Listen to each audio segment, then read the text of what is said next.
Je suis donc désolé de te l'apprendre, mais acheter de la pâte à tartiner sans huile de palme ne va pas te permettre de sauver les orang-outans, ça va simplement encore plus flinguer ta santé.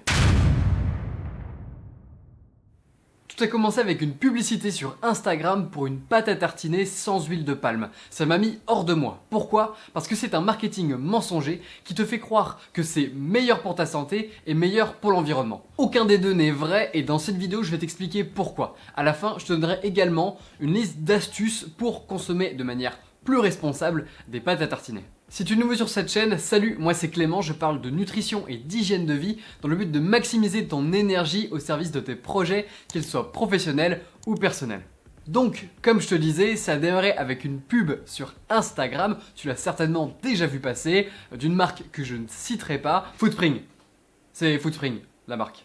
Et qui faisait la promotion d'une pâte à tartiner sans huile de palme et protéinée. Mais c'est pas les seuls, hein. Il y a aussi Nutri, une épicerie en ligne dont je suis client en plus, ou alors Jean Hervé ou Rigoni pour leur nocciolata, voilà tous ces produits que tu peux trouver dans des magasins bio et qui substituent l'huile de palme par de l'huile de tournesol. Alors déjà parlons santé. En général on te vend le fait que ces pâtes à tartiner, de par le fait qu'elles n'ont pas d'huile de palme, vont être meilleures pour ta santé. Tu as certainement déjà vu aussi ces images chocs de Nutella qu'on fait fondre au soleil pour te montrer à quel point il y a beaucoup d'huile de palme et donc c'est dégueulasse. Le truc c'est qu'il y a à peu près autant d'huile dans ces alternatives, simplement ce n'est pas de l'huile de palme et c'est de l'huile de tournesol. Et voilà là où ça me dérange. En fait, pour ta santé, il faut savoir que l'huile de palme, dans sa structure moléculaire, est très similaire à l'huile de coco, tout simplement. C'est une graisse hautement saturée, c'est pas forcément un problème en soi, simplement le tout c'est de trouver un équilibre, mais du coup, elle subit un petit peu la mauvaise réputation qu'ont les graisses saturées de manière générale. A l'inverse, l'huile de tournesol ou encore l'huile de colza, qui sont en général les substituts utilisées par ces autres marques, elles sont insaturées, elles sont fluides à température ambiante, mais elles sont également toxiques. C'est pas forcément directement lié au fait qu'elles soient insaturées, simplement c'est lié au fait que leur processus de fabrication les rend vraiment inflammatoires et hautement toxiques. Elles font d'ailleurs partie des 9 huiles extrêmement toxiques à éviter absolument dans ton alimentation. Je vais pas m'attarder sur ce point là parce que j'ai fait une vidéo entière dédiée au sujet. Comme d'habitude, je te fais apparaître une fiche à droite. Et en dehors de l'utilisation de ces huiles qui sont toxiques, il n'y a qu'à regarder les informations nutritionnelles de chacune de ces pâtes à tartiner et voir que ce sont sensiblement les mêmes et qu'il n'y en a pas une pour rattraper l'autre. Et là c'est le moment où tu me dis, ok d'accord pour la santé, mais au final l'huile de palme c'est une catastrophe pour l'environnement. Et honnêtement, c'est ce que j'ai pensé jusqu'à assez récemment lorsque j'ai découvert un rapport de la WWF pour World Wide Fund, que tu connais très certainement, qui est cette grosse ONG pour la défense de la nature, qui a un petit panda comme logo, et qui a créé donc un rapport qui parle de la situation actuelle avec la déforestation engendrée notamment par l'exploitation de l'huile de palme, et les grosses entreprises mondiales qui utilisent cette huile de palme, et comment elles gèrent cette huile de palme, leurs conséquences directement sur l'environnement. Parce que oui, tu as certainement déjà vu le fait que l'huile de palme est en grande partie responsable de la déforestation en Amazonie, dans la mesure où des hectares de forêts amazoniennes sont brûlés pour y cultiver l'huile de palme. Ce qu'on te dit un peu moins en revanche, c'est que si on devait substituer l'huile de palme utilisée dans l'industrie par l'huile de colza ou l'huile de tournesol dans des quantités similaires, eh ben on aurait besoin de 9 fois plus de surface que pour l'huile de palme. Ce qui montre bien que le problème c'est pas l'huile de palme en soi, mais la déforestation qu'engendrée par nos modes de consommation qui sont irresponsables, notamment par notre grosse utilisation de graisses transformées pour des aliments transformés. Bref, la World Wide Fund a donc créé un classement des entreprises dans le monde selon leur façon de sourcer l'huile de palme et leur côté éco-responsable dans l'utilisation de l'huile de palme. Ces entreprises ont été réparties en 3 catégories. Donc on a les distributeurs, type Carrefour, Leclerc, Auchan, etc. Les fabricants, Danone, Nestlé, Ferrero notamment, qui fait Nutella, et d'autres entreprises. Et les services de restauration, donc les grosses chaînes comme McDo, Wendy's, etc. Maintenant, et pour bien comprendre la suite de cette vidéo, je vais t'expliquer le barème, comment ont été notées ces entreprises. Si tu n'as pas forcément envie d'aller dans les détails et tu veux aller directement vers le résultat de cette évaluation, je te mets le timecode ici pour que tu puisses y aller directement. Chaque entreprise a donc eu une note sur 22 points dont le barème était le suivant. 3 points pour l'engagement à l'achat d'huile de palme durable, ça veut dire le fait de s'engager publiquement à n'acheter, à ne consommer que de l'huile de palme biosourcée, en tout cas qui vient d'une source durable et donc qui n'est pas issue de la déforestation. 10 points pour l'actuel achat de l'huile de palme et des dérivés de l'huile de palme, donc tous les produits dérivés de l'huile de palme et toute l'huile de palme comme matière première, sur une échelle de 0 à 10 du coup, pour la répartition des points, doit être prouvé comme venant d'une source durable. Donc en gros 3 points pour l'engagement public et 10 points pour l'action en tant que telle. Ensuite il y a 1 point si jamais ces normes sont applicables dans tous les pays d'activité de l'entreprise. Par exemple, si tous les pays dans lesquels l'entreprise est en activité ne répondent pas à ces critères, l'entreprise perd 1 point. Ensuite, il y a 1 point attribué en fonction de si l'entreprise exige de ne travailler qu'avec des fournisseurs qui n'entraînent pas de déforestation ou de ce qu'on appelle de conversion de manière générale. La déforestation est un type de conversion, dans la mesure où la conversion correspond en fait à l'altération d'un milieu naturel et de sa biodiversité, donc engendrée par la consommation d'huile de palme. Donc pour faire simple, une entreprise aurait un demi-point si jamais elle exige que tous ses fournisseurs montrent patte blanche sur le fait qu'ils ne provoquent pas de déforestation, et 1 point si elle exige que tous ses fournisseurs montrent patte blanche sur la déforestation et la conversion de manière générale. Ensuite 2 points pour l'engagement actif de l'entreprise pour la culture d'huile durable en dehors de leur secteur d'activité. Donc une entreprise ici qui aurait 2 points dans ce barème, ça serait une entreprise qui serait vraiment militante pour que la situation change pas seulement dans son activité, mais également les activités des autres entreprises. Et enfin 4 points liés à l'investissement de l'entreprise pour améliorer la situation actuelle. Ça veut dire qu'en plus de faire attention de biosourcer son huile de palme, elle va mettre en place des projets pour améliorer la situation actuelle. Par exemple avec de la reforestation ou encore en soutenant des petits producteurs locaux. Voilà, ça y est pour le barème. Maintenant les résultats sur 22 points.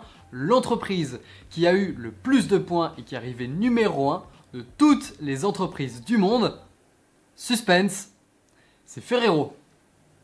Ouais, ça veut dire que l'huile de palme qui se trouve dans le Nutella est officiellement l'huile de palme la plus écologique que tu pourras trouver dans les grosses marques industrielles ou dans les grandes entreprises mondiales. Ce qui n'est pas rien quand on sait que cette même entreprise est l'une des plus grosses, bien sûr tu t'en doutes, consommatrices d'huile de palme dans le monde, avec 204 000 tonnes par an. C'est énorme, bien sûr. Et si jamais ça t'intéresse de savoir où l'entreprise a perdu son demi-point, c'est dans l'exigence de ses fournisseurs. En fait, tous les fournisseurs de Ferrero, pour travailler avec Ferrero, doivent montrer patte blanche sur le fait qu'ils ne contribuent pas à la déforestation, mais pas forcément sur le fait qu'ils ne contribuent pas à aucune forme de conversion quelle qu'elle soit. Mais sur tous les autres barèmes, sur tous les autres critères, Ferrero a eu la note maximale. À titre de comparaison, la deuxième entreprise mondiale c'est Edeka avec 19,8 sur 22.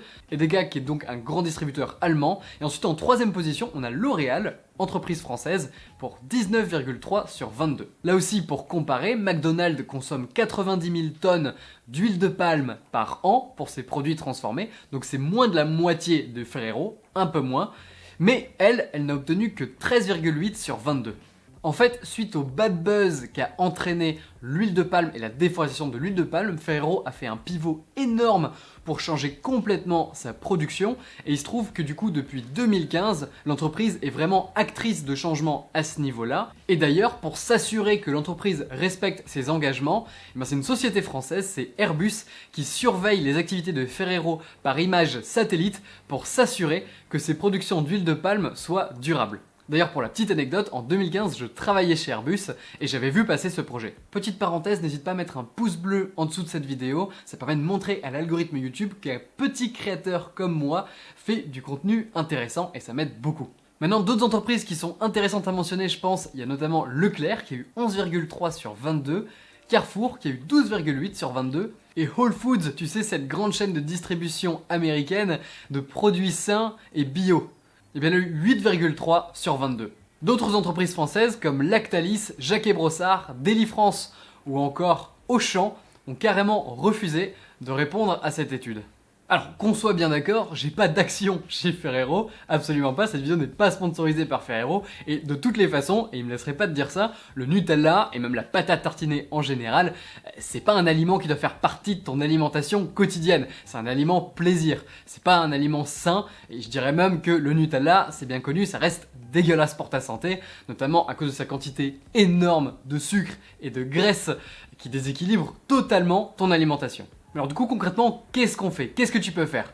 D'une part déjà tu peux réduire ta consommation d'aliments transformés. C'est au final ces aliments qui utilisent ces huiles qui au final contribuent à cette culture massive et cette surconsommation d'huiles transformées. Ensuite, prends l'habitude de regarder la liste des ingrédients derrière pour voir quelle huile est contenue dans la pâte à tartiner. Souvent, les pâtes à tartiner haut de gamme, comme celle d'Alain Ducasse par exemple, qui est pas mal du tout, n'utilisent tout simplement pas d'huile concrète comme ça, utilisent comme graisse le beurre de cacao, et t'as un produit en général beaucoup plus premium. Alors oui, c'est plus cher, mais c'est également bien meilleur.